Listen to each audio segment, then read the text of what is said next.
আসসালামু আলাইকুম শিক্ষার্থীরা, তোমাদেরকে শিশির একাডেমিতে স্বাগতম।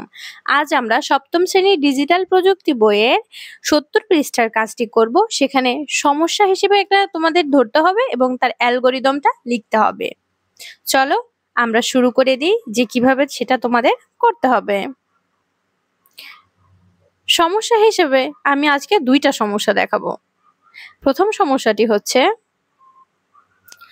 রোবট ব্যবহার করে উচ্চ তাপমাত্রায় কারখানায় অ্যালুমিনিয়াম গলানোর কাজে এখানে রোবট ব্যবহৃত হয়। এর অ্যালগরিদম হিসেবে আমি প্রথমে বলবো, প্রথম ধাপ, প্রথমে রোবট যন্ত্রটি চালু করি।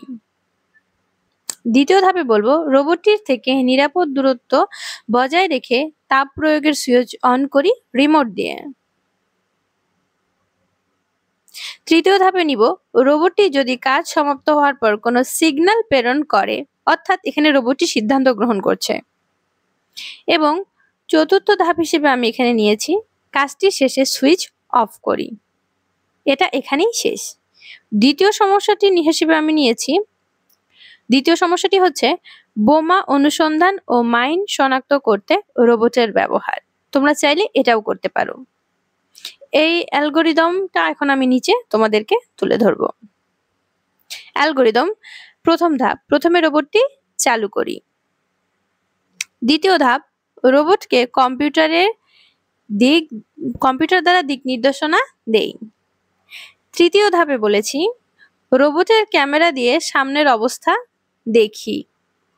এবং চতুর্থ ধাপ, যদি কোথাও বোমা বা মাইন দেখা যায় তবে তা নিষ্ক্রিয় করি। পঞ্চম ধাপে আমি লিখেছি কাজ শেষ করি। তো এখন শিক্ষার্থীরা, আমি ব্যক্তিগতভাবে তোমাদের সাথে কিছু কথা বলবো।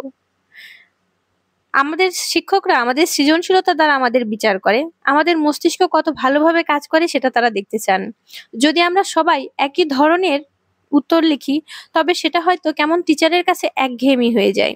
তাই আমি চেষ্টা করেছি সবার থেকে ব্যতিক্রম একটি অ্যাসাইনমেন্ট করে দিতে। এবং এখানে আমি তোমাদেরকে তুলে ধরার চেষ্টা করেছি কারখানা শ্রমিকরাও তো ঝুঁকিতে থাকে।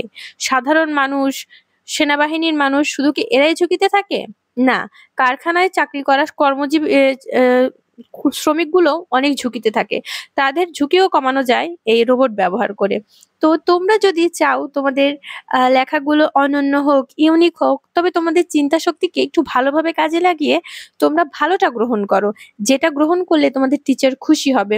অর্থাৎ দেখো, মাইনের কথাটা সবাই লিখবে, কিন্তু তুমি যদি কারখানা শ্রমিকের জন্য লেখো যে তোমার অ্যাসাইনমেন্টটা হয়তো টিচারের নজর কাড়বে।